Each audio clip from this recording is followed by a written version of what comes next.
我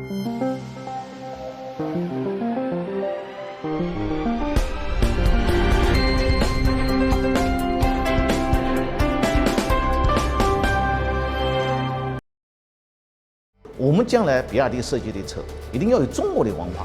Local brands, for example, like Horizon, develop a very good chip. The competition has taken over for market growth, and the subsidies play a role, but not as an important role in the Chinese market. More advanced AI chips could be actually more important or more interesting for Chinese automakers.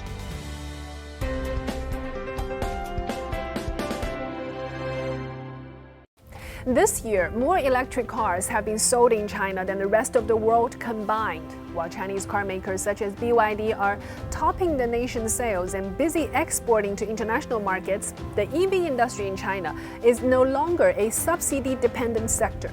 It is becoming more competitive from a function, feature, and price perspective. How has all these been possible? It is not by chance. Back in 2014, Chinese President Xi Jinping already set the development of electric vehicle as a top priority. In his view, developing the electric vehicle is the only way to make the country become a responsible automobile power, what is taking carbon emission into consideration. In China every year, the carbon emissions from combustion engine vehicles exceeded 485 million tons. And in order to reach carbon neutrality, an aggressive goal has been set to have EV contributing 20% of new car sales by 2025. This year, this goal has really been achieved, as a quarter of new cars purchased this year in China are either electric vehicle or plug-in hybrid. So I believe the most obvious trend is that there are many Chinese EV brands, and the competition has taken over for market growth, and the subsidies play a role, but not as an important role in the Chinese market.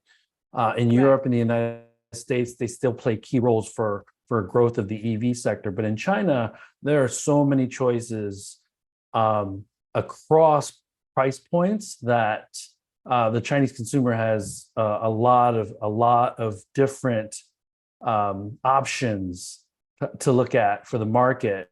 And we're seeing 25-30% take rates for the Chinese EV market, which is much faster growth than the Chinese government was anticipating several years ago.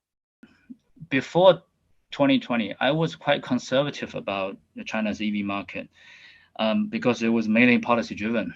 Then starting from 2020, when the leading Chinese EV startups, along with Tesla, began to launch, new competitive models, I realized then we see the boom afterwards, and it looks like Chinese consumers accept these new features quite rapidly. We believe EV will become the mainstream of the future auto industry. If 5 years ago we were still looking forward to the maturity of China's EV market and predicting the uncertainty along the way, now the reality is China's EV sector has built its competitiveness edge and is gradually making sure that the ecosystem from battery to infrastructure for charging and chip manufacturing becomes more complete and self-reliant. At the very beginning, it was about the design. China's largest EV automaker BYD was once laughed by Elon Musk because of the lack of design. 那电动车它有电动车的特色，它有3电、电池、电机、电控这些技术你要掌握。那传统车对比亚迪也是个新的，它也要掌握。所以传统车你要掌握，电动车你要去研发，就要去攻克。所以这个对我们来说，这个工作量就是基本的技术。所以我们把外观啊，把一些这个设计就可能往后稍微放一放。一旦我们技术相对成熟的时候，你像我们从我们的唐和汉这一代车的话，我们技术已经成熟了，但是我们的设计可能，我们的设计师的团队，我们现在有500人的设计团队，在全球也算一个这个比较大的一个而且我们的领头人都是奥迪的总设计师，像做外形设计的，像做内饰设计的是奔驰 S 级的这个迈巴赫的这个设计师，你像我们做色彩面料的，也都是从奥迪啊，从法拉利啊一些过来的这些设计师，那么带领我们的中国的这个团队。那我们提的理念就是说，这些外国的这些顶尖世界著名的设计师来，不是说一个把国外这么拿来我们抄一个国外车或者他们做，那我们给他的提炼的理念来了以后，我就带他们去中国的一些有文化的地方，先让他们游山玩水，要让他们理解中国的文化。我们将来比亚迪设计的车一定要有中国的文化，但是用你们的表现方法这样的给结合起来。我们不需要你们一个纯西方的一个车，那我进口就可以了。那我们现在要把中国的文化怎么给提炼出来？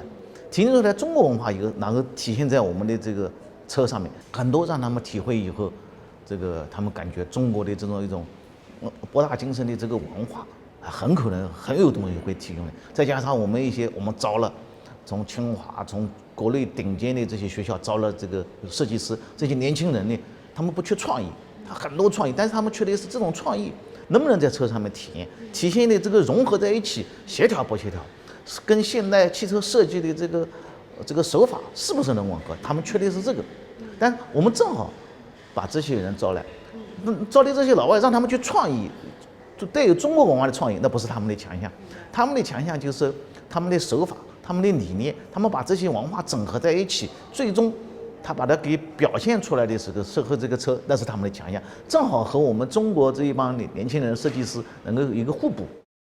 Then was the lack of infrastructure for battery chargers.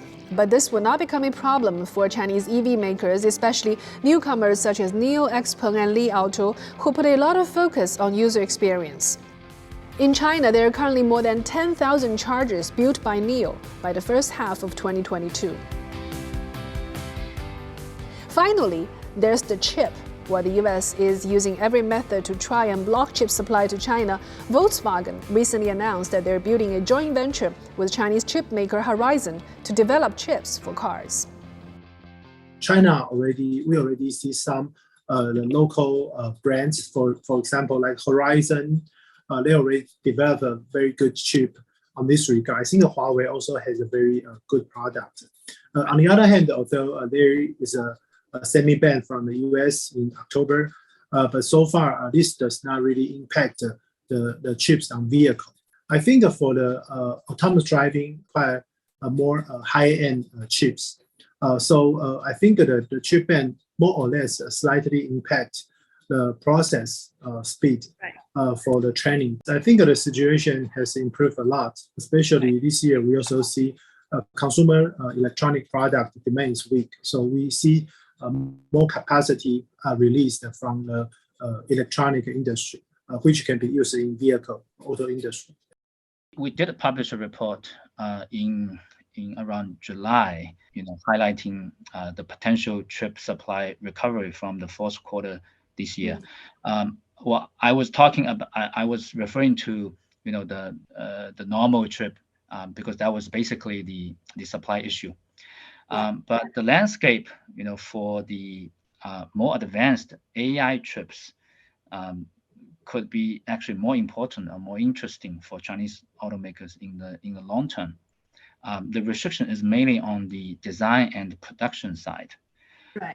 But in the medium to long term, we know some automakers will follow, someday would like to design their own chip as well. No pain, no gain. While other EV makers globally are still heavily dependent on subsidies and financial incentives to build the market, China has already entered a new phase. It wasn't easy, and it still faces a lot of challenges. In our next episode, in an exclusive interview with Gu Huinan, CEO of GAC Ion, he explains how they become number 3 in the China EV market in just 5 years' time and tells us about their strategy going forward. Only on Green Front, only on CGTN.